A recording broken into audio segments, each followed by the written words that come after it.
But welcome everybody. Welcome to the stream tonight. We're going to continue playing Metroid Fusion, and we're going to get into The Last of Us because yesterday the final episode of season 1 just happened, and I'm going to start off by saying this about the show is that I think this show is absolutely amazing, but I think one of the big problems is that I don't feel a lot of dread with the show per se. I feel that it's more drama than anything else. I didn't really feel like a lot of the severity in the situations at times. And again, that's not to say that this show is terrible. And in fact, I think this show is really amazing. I think what they've done is the step that they need to make games work in media. I think the Mario Brothers movie will prove that when it comes out next month. It's out in April, right? And I really feel that that's something that future shows need to look at when going forward. Looking at you, Halo on Paramount Plus. That's just... No. That's just terrible. But, the way they did this show in its aspects of its writing, for the most part, it's the way it was shot, the way it was acted, absolutely amazing. That first episode, the first 2 episodes were really good. You felt that you were in the game and you saw the liberties they took, right? You saw what they did from the games and what new things they started adding along the way and things that they changed subtly. And that's the way things I feel should be when you recreate these, where you got to pay homage to what worked before, why it worked so well in the game, and try to put it into screen. Now, sometimes translating and things from games to TV movies doesn't exactly work, mainly because of time restraints and the wrong people behind the projects. Oh wait, yeah, it was. I think you told me that, dude. I think you told me that it was filmed in your city before. Wait, didn't you go to where it was or something like that? Didn't you try to get close? But yeah, so I love that about the show, that it really felt like the games, but then they also added more with Joel's daughter being more prominent in the first episode, and it's kind of making you think, oh wow, this is going to be something really good. They're going to let her live longer. Maybe they're not going to change that opening scene, and then they did. They build her up so much just to cut her off, so us that are fans that know what's going to happen, we're even more struck by the system. Because when you know something's coming, the impact isn't as hard sometimes. Sometimes it can be if it's done really well, and I think during that opening aspect of it, it was done very well. That's one of the incredible things about it, was they built Sarah up only to offer everything to make her feel like she's even more of a big presence of the show. And even in her being gone, they never really did flashbacks of her, right? I know Joel saw that one girl that looked like her, but I couldn't remember if it was the actual they got the actress to come back in and Joel was just having a moment in his mind or something like that. But either way, the fact that they didn't rely on her coming back, I actually wouldn't have mind. I think that would have been cool if he had flashbacks of her or something of his time with her before. Oh god, good. I really like that about it. And then the second episode, obviously everything that happened was absolutely incredible. The way that they have the infected now, the roots, and the fact that it's a nervous system to them, they awaken because of that stuff, and it's how they communicate. And I think that's a danger that's absolutely amazing, and even better than it is in the video game. It's one of the times that you see in the show that the game gets one-upped by the show. And honestly, that's absolutely amazing that's how it's done. The roots that you got to be careful of and step on and stuff, and sometimes they dry up, so they're not harmful at all. They're just completely harmless, and I like that. I like that aspect as well. It's oh shit, could we be here or what have you, right? They showed you what Boston is like in the post-apocalypse, and I think they did absolutely amazing with that. They really did, and they showed you how great these characters can be in these situations. And then the Bill and Frank episode happened, and it's still probably the best episode of the whole fucking season.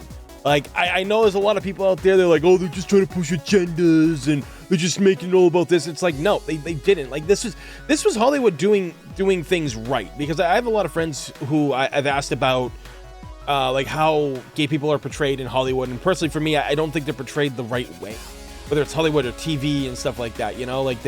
I don't feel that they do it the right way for the most part. But I think in this they did, because it's not about, I feel, just, and I said this to them, I was like, look, I don't feel the episode is about them being gay. I think it's just this episode about two human beings finding love in the apocalypse when it was almost impossible, and it did.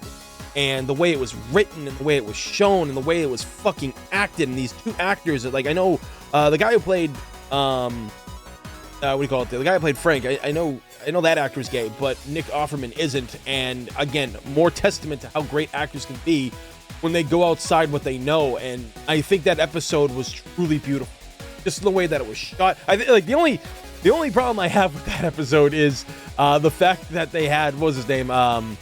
They had just Bill out there, like, in the street with his rifle, just shooting at the guys, and he got hit from that. I feel that kind of was a dumb move for a guy who's based himself on being secretive and cautious and careful. Now, maybe it was a thing where in his mind, it's just like, no, this is my home. Get the fuck out of here. Like, I'm protecting, like, you know, like, my husband, my home. This is what we've built, you know. That I can understand. Maybe that's why he did it. And if he did, yeah, like, you know, rational thought kind of goes out the window when it comes to loved ones, right? Which we do kind of somewhat see at the end of the series. But, you know, it just, it's really cool. Oh yeah, coming to Beantown. That's right. That's right. Wait a minute, you're coming to Boston in a few weeks? Wait a minute, wait, what? Did you get into Anime Boston? Dude, you gotta message me about that later. But, oh, Chicago. Oh yeah, no, sorry. Yeah, the Chicago Bean. Okay, I was just like, what? Because, you know, like, we have a Boston's called, like, you know, we got Beantown and everything like that. So that's what I thought you meant. I thought, like, you got into, like, that or like a con around here or something like that. But yeah, so what you know, like, that episode was just done right. I feel like they obviously didn't change too much from the game. I mean, they did, because there was a bloater in that episode. Sorry, in that part of the game. But I feel that the third episode is kind of the strongest that the series has had, in my opinion. I think they did, like, an absolute amazing job with that. That whole episode, just for me, was like perfect storytelling, perfectly shot, perfectly acted. The way that it was a longer episode too, which I feel the last episode should have been as lengthy as that one. We'll get into that. You know, that in a second. You know, we'll get to that eventually, but I feel that they should have done a little bit more with the final episode in that aspect. But I think they've done a great way. It was because what was it? Oh god, and then, like, episode 4, that was a pretty all right one. Yo, Clifton, thank you for the subscription, my friend. Thank you so much. Oh wait, that was from Cascade Gifting. Thanks, dude. Greatly appreciate that, man. Greatly appreciate that, my dude. Thank you so much. And yeah, like, the whole thing with the Kansas City was just kind of a bummer in aspects of that way. Yo, Bacon and Grits, thank you for resubscribing, man. Thank you for that. 3 months. Happy 3 months, dude. Greatly appreciate that. Happy 3 months, Tony. Hope all is well. Keep up on here. Oh, thank you, man. I greatly appreciate that. I greatly appreciate that, man. And Cascade, thank you. Yes, no, it is time for more Metroid tonight. We're going to be playing Fusion, which I still think, for me personally, is my favorite Metroid game, which I didn't think anything would beat Super, but I think Fusion does. Yeah. So, but yeah, like, thing, you look at the fourth episode, you know, I think it was called, yeah, please hold to my hand, and that episode was really weak. You know, the whole thing about, you know, Kathleen and her military group is just, I don't know. I feel that, like, that was kind of a waste. We knew what they were leading somewhat into, like the two boys that are in the game that we find, but I feel that, you know, while a lot of it's straight out of the game and done well, the whole Kathleen storyline just doesn't work for me. I don't think, man, I just feel that at the end it was an episode that didn't need to happen in the way that it did. Now I know it leads into what was it, like sixth episode? No, fifth one.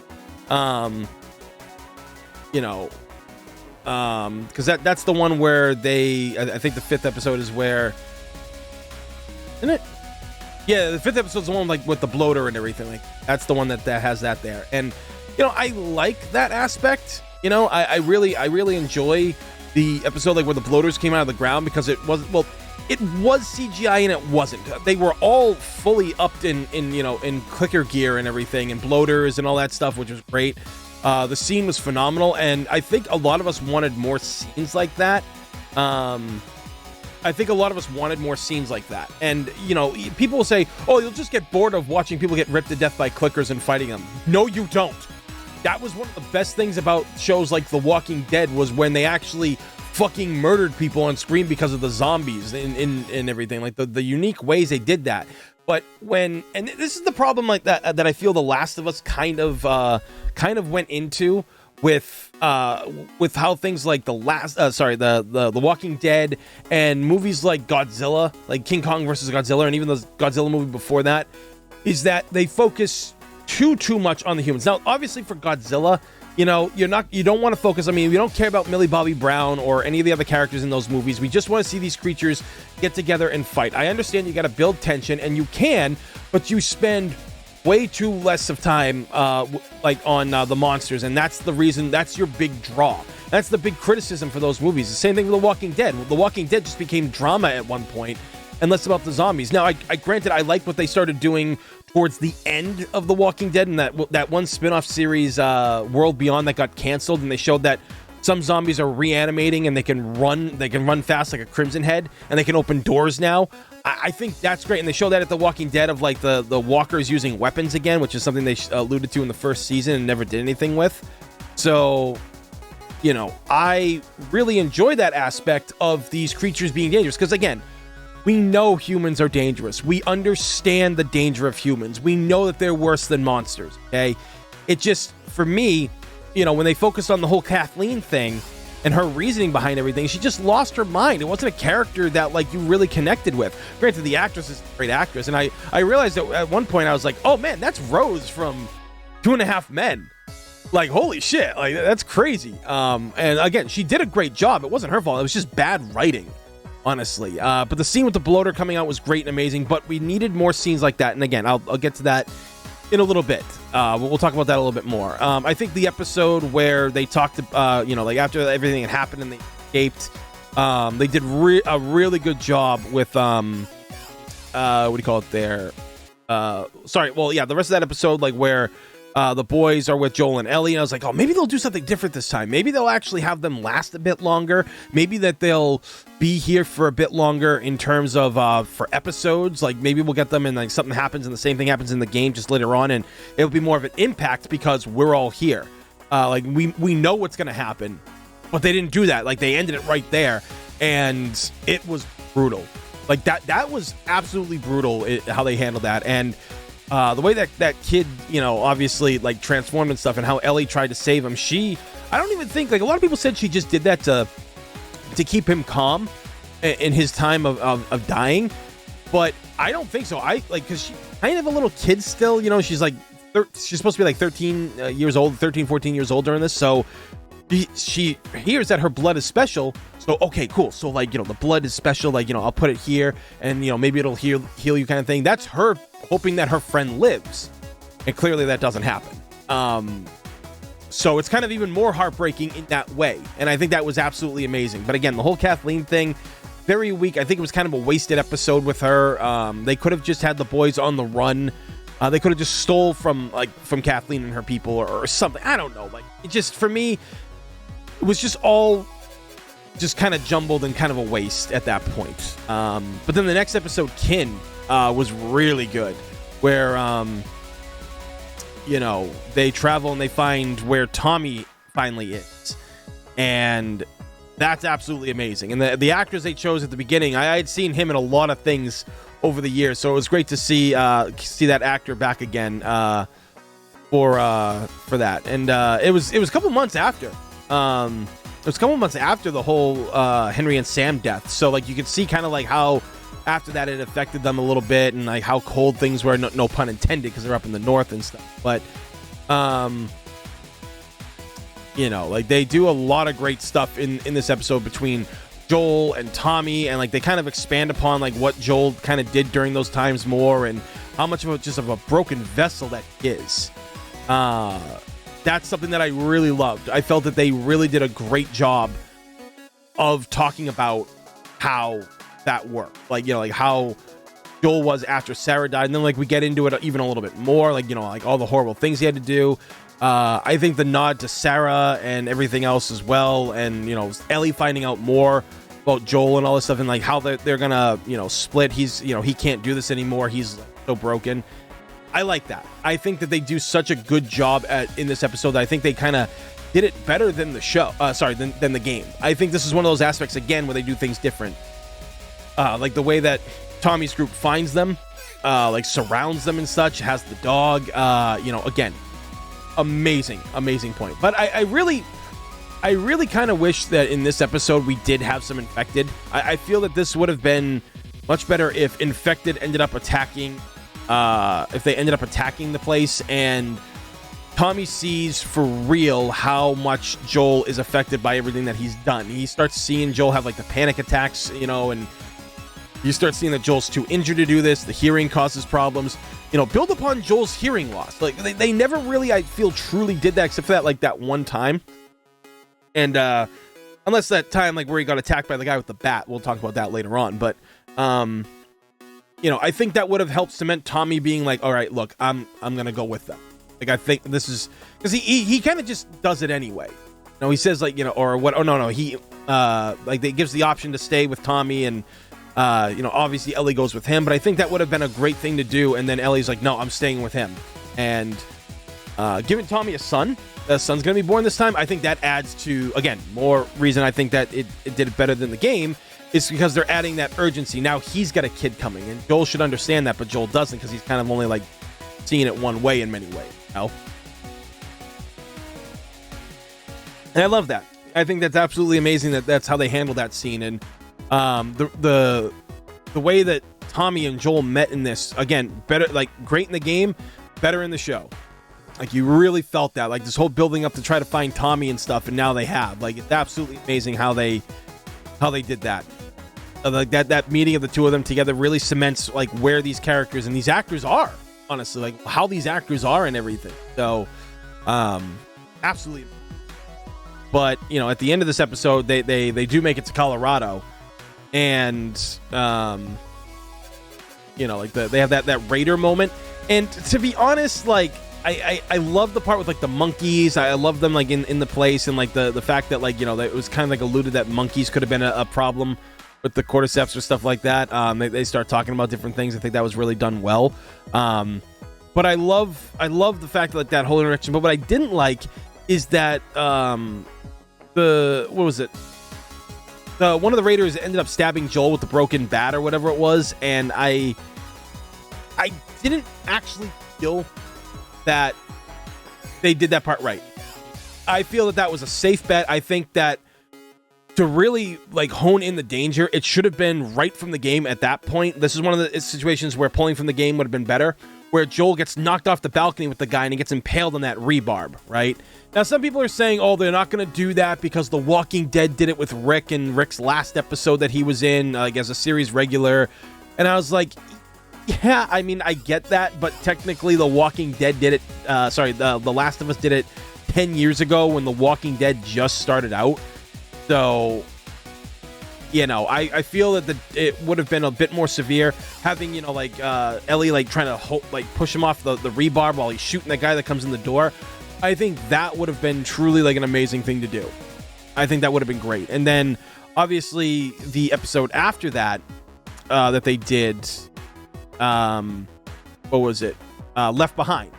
The DLC episode, as many called it, because it is DLC in the game. But that was an episode that I think was done pretty well. They focused a little bit on Joel and Ellie, like finding the house, being locked down in there and such, looking for things to help Joel, and then like Joel's like telling her like, you got to go away, and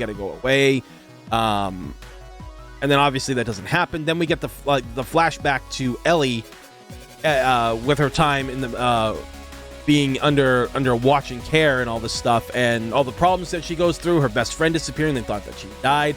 Then you find out that she joined the Fireflies. They do a lot of things from the game pretty well, and I think the way that they shot this in the mall was absolutely incredible, and fucking nods to the Mortal Kombat stuff right there. Like that, the fact that they got Mortal Kombat in there, like, I don't know, like, I mean, Ed Boon's probably like a huge fan of The Last of Us or something like that, or people, or maybe, oh wait, no, sorry, I was gonna say, wait, why do they have to ask him?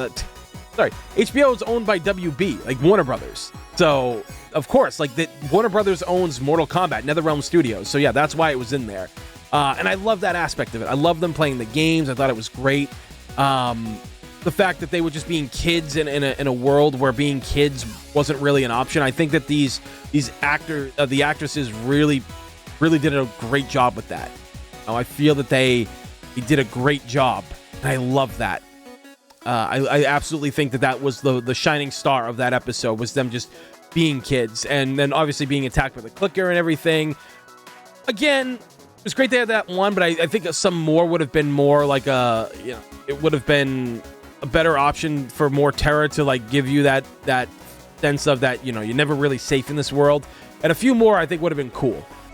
Like those bombs, like the pipe bombs, like she could have thrown it like into the mall, killed a bunch of them, but like one got away and bit her, and Ellie goes to get her off of her and then gets bit herself. Like, I think that would have been really good. But the way that the characters interacted after the bite was amazing. Like, Ellie's giving into the rage, and her friend, who's supposed to be like, like her friend, is just like kind of giving up.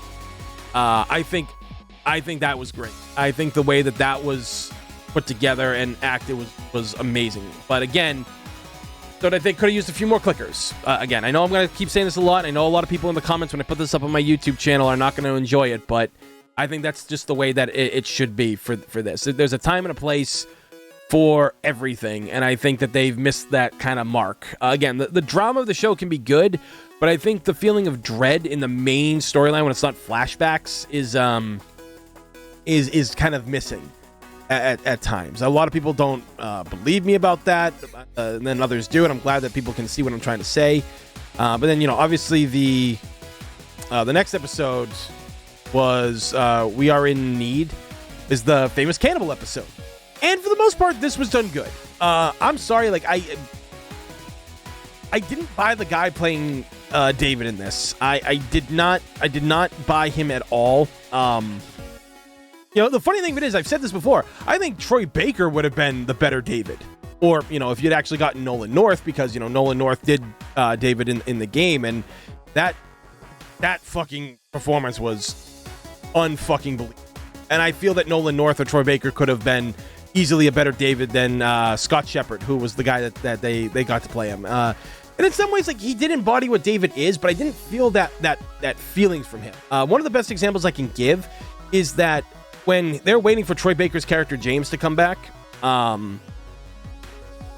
they just sit down and talk like they do in the game. But, obviously she's got the gun on him, like he gave her the gun. Where in the game, he had a gun on him the whole time, even when he gave up his other piece. So it shows you that he never lost control, whereas in this thing, he kind of did. He didn't have control at times, and it shows how much control he doesn't really have with a lot of stuff. So, for me, I just didn't feel that he was as threatening until the end. Obviously, like, when he went full, like, crazy like he does in the game, I think that part was done very well, and I'm pretty sure that Ellie went full beast mode, like hacking him to pieces even longer than she did in the game. So that episode for the most part is done right. I actually would have liked it if Joel was actually in the fire with her, like when things were like falling down around her and stuff like that. I think it would have had a little bit more of an impact. But that at the end, obviously that part got to us all. He calls her a baby girl, and that shows you where the relationship is going at this point. And plus, give it up for Joel. Pedro Pascal doing what he did in this, like copying what Troy Baker did in the game, and like pretty much going full Liam Neeson, going full taking on that guy in the chair and stuff. That was brutal. Like that's the thing. The brutality of this show doesn't exist at times where I think it should, but here at this part, it does, and they did an absolute amazing job with that. I think they did a great job in that aspect of, portraying how serious Joel is as a character and how great Pedro is as an actor. That scene was done exactly like as it should have been, I feel. It's just incredible. And I like the part like where they bring like the meat in, and the cook's like, what kind of that? And he's like, it's veal or it's venison or whatever it is. And they know it's not. Like they're chopping up that dead girl's father, and they're feeding him to her and shit like that. It's fucked up in many ways in that aspect. But again, I just think the actor was not the best choice, honestly, for this. I think Bella Ramsey did amazing as her time as Ellie in this, like straight out of the game type stuff. Kind of funny, like when you do see these things, it's just like, why not let these actors just play the game and like absorb at least some of it?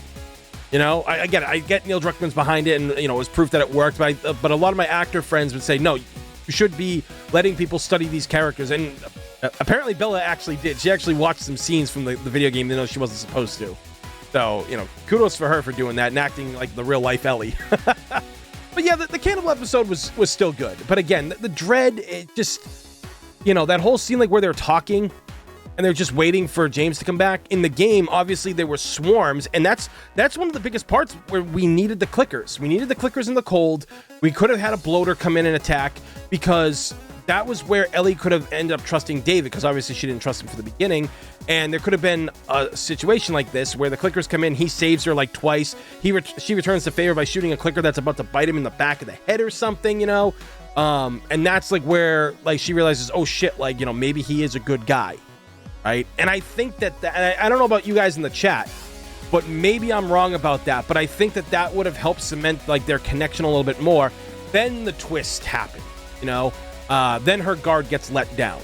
Because that's the thing in this world, is you're not supposed to let your guard down. And she somewhat kind of did in this episode. And obviously James got the drop on her and stuff. But and we saw how that worked out anyway. But again, it might be a small nitpick. But again, still the right direction that the series, I feel, is taking. Like I said, I don't know about you guys in the chat or how you feel about that. But I feel that could have been done a little bit better. And then obviously, you know, after that whole heartbreaking episode, we get to, you know, final episode, which is, you know, what was it? Look for the Light. And we see a lot of great stuff in here. Now, to start off, it shows, you know, Ellie's mom, played by Ashley Johnson, who played Ellie in the games, which is so great that they did that, you know, bringing in the actors from the games. Like, because in the earlier episode with Kathleen's group and such, you had the guy who played Tommy. He was there. He was like the second in command. That was amazing. In this one, Troy Baker was in the last episode, and then Ashley Johnson, she had a huge part playing Ellie's mom, something that they never really, I don't think, alluded to in the games as much, if I remember correctly. Like, it's been a while since I played the first Last of Us. I'll play that here on the channel if you guys want me to. But for everybody also sticking around, listening to me rant for about 35 minutes about this, again, thank you. I greatly appreciate that. But, you know, I love the fact that, you know, like, they show that her mom was bitten, and, you know, like that scene with the clicker in the house was absolutely amazing.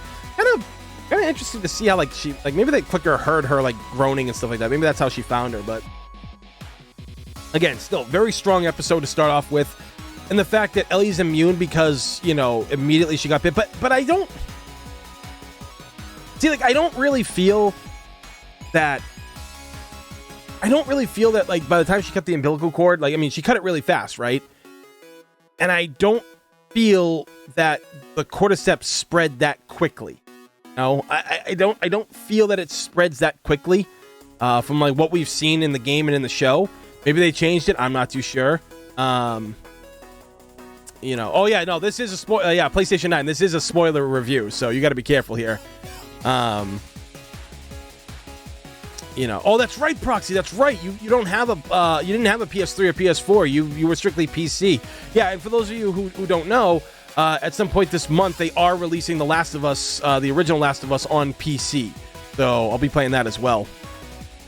Yeah, you're gonna like it, Proxy, and you'll probably see what we're trying to talk about, like why we need more because, like, people just think people want clickers and bloaters and all that stuff and infected in this just for shock value. But I feel that they are very intricate to how characters survive and how it shapes people. Whereas, like, you look at zombies in The Walking Dead, they don't really do that much in terms of being dangerous, right? Unless they're in big groups. like they're very slow and shambling, so they're not as crazy as a clicker or a bloater, you know.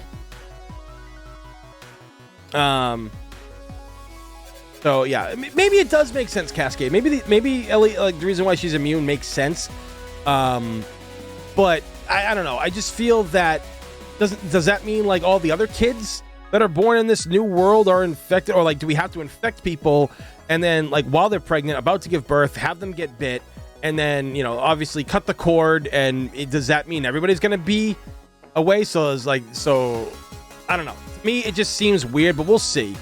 Yeah, it was really fast. So I don't know. I don't know. It just doesn't ring well with me. I feel it's kind of like an oversight. But again, Ashley Johnson did amazing in that whole episode. I think that guy was a dick where she was like, yeah, cover the child's ears. And he didn't. He's just holding the baby. It's like, dude, why didn't you cover the fucking ears of the child? Fucking monster. So yeah, there was that. But like the rest of the episode plays up just like the game. Like that is literally word from the game. Now I do admit,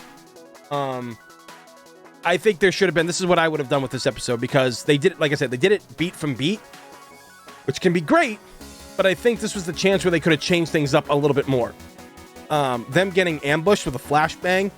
I think there should have been a scene like where like Ellie and Joel were brought back together and they lie to Ellie about, the thing. It's like, oh, we just got to put you under to do some tests. And then like, wake up. Hopefully we'll know what we're doing with the vaccine. Because they just straight up didn't tell her that, what was wrong. Like, they're going to have to kill her. And that's obviously why Joel went full beast mode.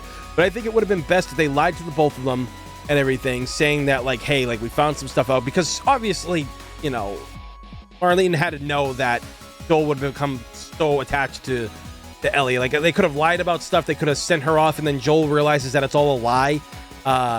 Shoots the people. Like, and like I said, the way that it was done in this, in terms of like how Joel went through the place, and he was just offing people left and right like a one-man army, like he's the Punisher, was brutal. Like the way that it was shot in terms of like slow motion at times, the muffled gunfire and screams. I think it was absolutely on that part.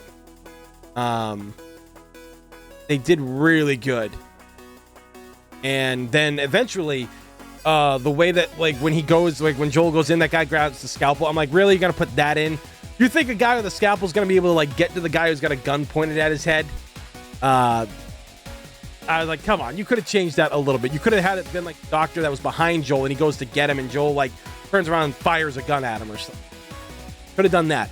And what was another amazing fact is one of the nurses was Laura Bailey, who played Abby in The Last of Us Part 2. So that was a great little addition. Again, I think it should have been a little bit bigger of a part. But I like the fact that there's actors that are voice actors that are getting chances to be on the big screen and show what they are and who they are, aside from being a voice. Because unfortunately, people always ask, well, why doesn't Hollywood hire the voice actors for a lot of things? Because they don't care. They want star power. They want guys like, of course, the reason why, you look at the Mario movie, like why Chris Pratt is in it, right? Every actor that's in that is a big name actor. Chris Pratt, Jack Black, the guy from Key and Peele, who else? Seth Rogen is Donkey Kong. They're all big names, and big names fill seats. But, when you're adapting video games, people want to see the actors come in, which is as bad as that Ratchet and Clank movie was. I guess that was a really bad movie. At least they got the voice actors for it. Yeah, it was. That was Abby. That was her. I think it was absolutely amazing that they put her in the show like that. I think that was really cool. But again, Neil Druckmann, as much as I don't like him, he is friends with the actors, and he does take care of them in that aspect. The whole hospital scene was played out, I think, a little too safe. I think you could have taken liberties to change things at this point to really hammer in like what was wrong with everything. I think they really could have hammered it in if they just made that episode a bit longer.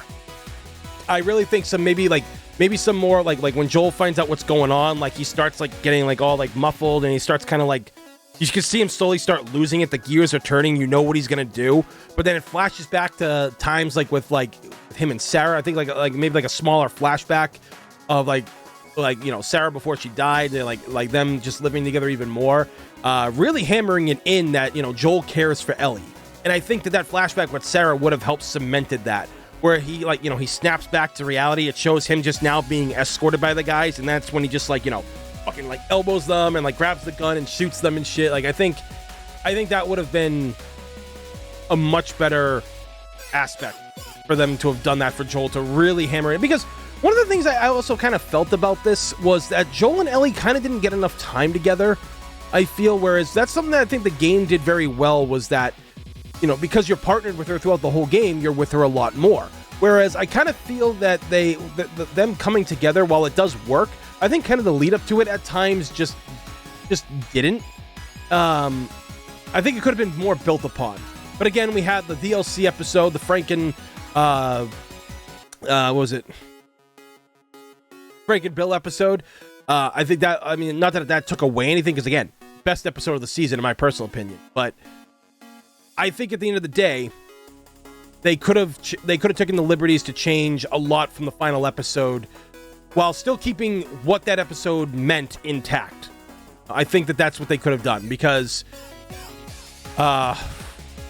it's going to be interesting to see where season 2 goes. Joel lies, and everybody's saying right now, like, was Joel right in what he did? And I feel that it's one of those things where kind of a gray area. Like, there is no right and wrong answer, because they could have saved the world. Do they know that? And they could have actually made an antivirus, a vaccine for everything. We're not sure. How would they have gotten that around the world when they have nothing in the world left? How are they going to spread it? How are they going to get it to people? And was it going to work? Was it a surefire thing? Joel doing what he did makes sense from a dad's point of view. From someone who's not a dad or anything, or not in that situation, they probably couldn't have understood what he wanted, like what he was really doing, and that he essentially doomed humanity. But at the same time, everybody's kind of a villain in The Last of Us when you really think about it. They're either a bad guy or just people that have to do bad things to survive. It doesn't mean that they're bad people, but they have to do bad things in order to survive. And I think that at the end of the day, that's the real way to look at the series, the season finale of this. And it's going to be interesting to see what they do, because for season 2, obviously Ellie's a lot more mature in that, because she's 14 in the main game, and then she's 19 part 2.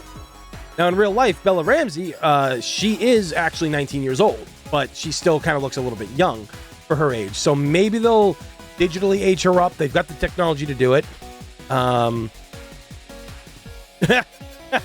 More of The Last of Us. Well, humanity's boned, yeah, pretty much. But when you really look at it, it's just like, maybe they'll digitally age her up. Maybe they'll make her look older with makeup or something like that, because makeup is absolutely amazing to do. Maybe they'll wait another 3 years before they start filming the next season, which I wouldn't be mad if they did. The show will still be just as popular as the show will still be as popular then. And yeah, no, the episode was short. Like I was saying earlier, the episode needed to be longer. This needed to be, I feel like, a 2-hour episode. Now, a lot of people keep saying that there should have been more episodes. And while I somewhat agree to that, the thing we have to look at when it comes to that at the end of the day,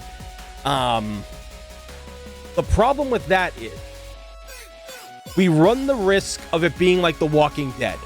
One of the reasons why The Walking Dead Season 1 was so good was because it was short.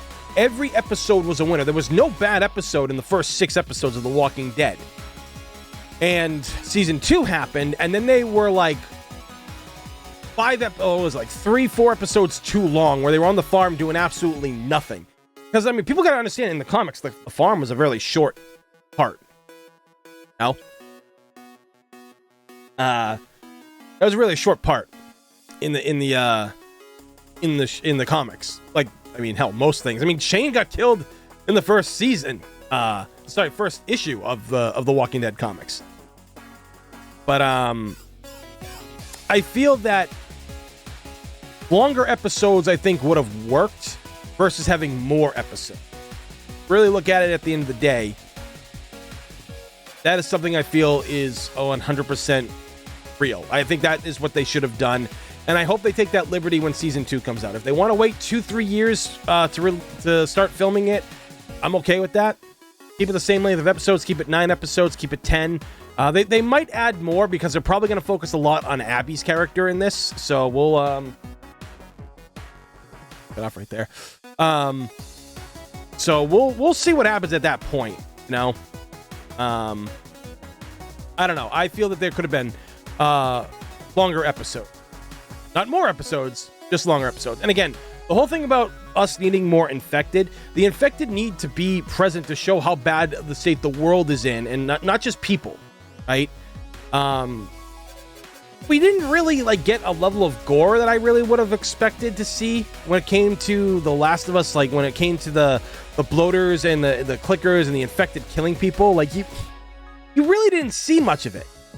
And in The Walking Dead, there's people who literally get their faces bit off, right? I remember, I think it was like in season 2, like when they're shooting those guys outside the bar and everything. There's that one guy who literally gets his nose bit off and everything, and it looks like all that is like real as fuck, man. Like they like, when say what you want about The Walking Dead, because believe me, I've criticized that show heavily over the years.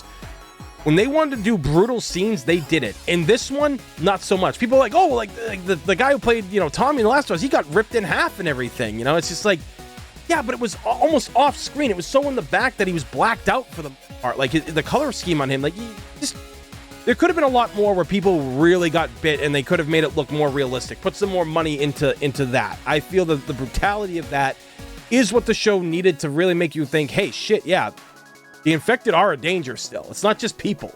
Again, like I said earlier, the problem with like a lot of the the modern Godzilla movies is they focus too much on the humans. Now, The Last of Us and The Walking Dead are shows that are about humans as well and surviving the apocalypse, and we get that, but we still need that balance. It's all about balance, if you can find it. This show, I saw it on Twitter, and I also saw it in a Dreamcast Guy's review of the show as well. Out of the 9 episodes, there was only 6 times the infected showed up. 6-9. I'm mature. But no, it really showed that, you know, they needed to be in there a little bit more. And again, it hammers home what what it's about and the severity of it, and making people afraid. Because like I feel that when they were going in the last episode through the place and shit like that, there was no infected in those buildings. Granted, I know that they have the fireflies are there. They've probably cleared that whole area. But if I remember correctly in the game, I think there was a tunnel of clickers in the infected and all that stuff before you got there. So again, something that could have worked. Or it could have been a scene like where they're just overrun and there's clickers everywhere, and the fireflies show up and throw fire bombs and pipe bombs and all that stuff and clear a way for Ellie and Joel and all of them, and it kills a bunch, and they kill a bunch of the clickers and bloaters at the time. I think something like that would have worked very well. And then the fireflies are the one that rescue them, or and like, because they realize, oh shit, that's the girl or something. I don't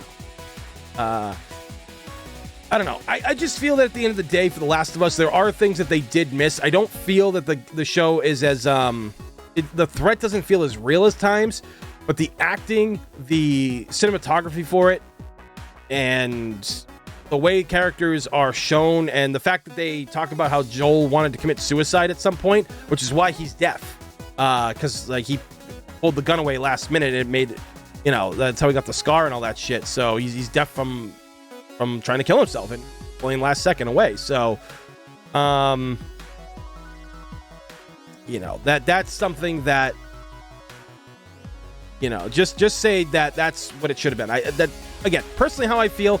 But as someone who's a writer and understands character development and world building, it just makes sense to do the things that I personally have said that they needed to do.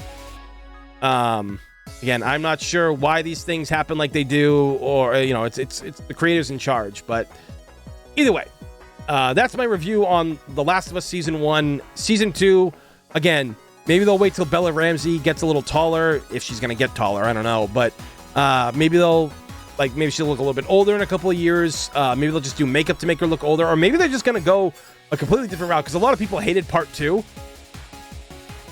And I can't blame people. The Last of Us Part 2 was a fucking shit show. a lot of the things that they did in The Last of Us Part 2, unfortunately, are things that is bad writing and bad character development. The things that they kind of install you with in the first game, and even in the first season of the show, throw all that out in the second game. You've played the game, you know what happens, you know how it all goes about, and nobody's really mad about how things were handled. Sorry, like how it unfold. We feel that this is what the game would have been. It's just how we took the steps. Instead of taking like baby steps to be secure, you just took to the steps and was like, 1 step, 4 steps, 7 steps. Like you were jumping steps. So I don't know. At the end of the day, the show's good. And like I said earlier in the review, this is the step that we need to make sure that games are developed properly when it comes to their TV show counterparts in movies. Movies, it's hard. It's hard to adapt video games into movies, especially story-driven ones like Resident Evil and The Last of Us and Assassin's Creed, because there's so much fucking lore that it's all better in TV form than it is in movie form. And I think we've proven that with all the shitty Resident Evil movies we've gotten over the years. Yo, Logan, what's going on, dude? Thanks for stopping by. So that being said, guys, hope you enjoyed this almost hour-long review of The Last of Us, but I think this thing needed to be said. I think that when it comes to being critical and a reviewer like myself, you have to say what's good and you gotta say what's wrong. You gotta put your bias aside and you gotta be very honest, unlike sites like IGN who can't do that. I try to be as real as fucking possible. Hey everyone, thanks for watching. If you could give this video a thumbs up and a share, helps the channel out big time. Give me a follow on Twitter and Discord where I'm most active. Links down below in the description. Also, I stream on Twitch, so if you'd like to see me play a bunch of new to retro games, well, click down below, give it a follow, greatly appreciate it. Till next time, guys, be safe and have a good one.